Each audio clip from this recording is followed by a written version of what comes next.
કોઠારિયા નામનું એક નાનકડું ગામ હતું. ત્યાં ભીખો કુંભાર અને તેની પત્ની મેનબાઈ રહેતા હતા. ભીખો કુંભાર માટીના વાસણો બનાવીને ગુજરાન ચલાવતો હતો. તે સધી માતાનો પરમ ભક્ત હતો.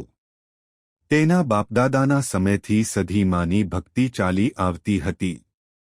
ભીખો જ્યારે ગામડે ગામડે માટલા વેચવા જતો ત્યારે બળદગાડામાં માતાજીના ત્રિશૂળ અને દીવાનો ગોખલો સાથે રાખતો. એકવાર ભીખા કુંભારને ધંધામાં મંદી આવી.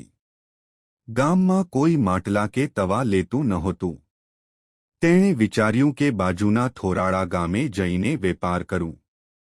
તે અને મેનબાઈ બળદગાડું ભરીને નીકળ્યા. રસ્તામાં ભીખાએ સધીમાને પ્રાર્થના કરી, હે માં, જો આટલા માટલા અને તવા વેચાઈ જાય તો હું એક શ્રીફળ ચડાવીશ. રસ્તામાં એક મોટું પીપળાનું ઝાડ આવ્યું.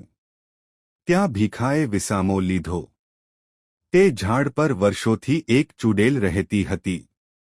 તે ત્યાંથી પસાર થતા લોકોને હેરાન કરતી હતી અને કોઈને ત્યાં શાંતિથી જમવા દેતી નહોતી. ભીખાને આ વાતની ખબર નહોતી.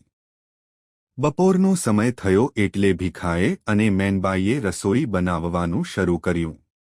ચૂલો સળગાવ્યો અને તવી મૂકી.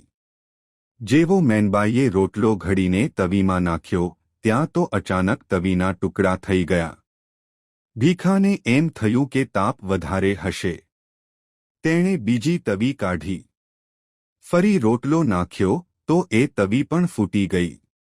આમ કરતા કરતા ભીખા પાસે રહેલી 7 તવીઓ ફૂટી ગઈ અને 7 રોટલા બગડ્યા. ભીખો સમજી ગયો કે આ કોઈ સામાન્ય વાત નથી.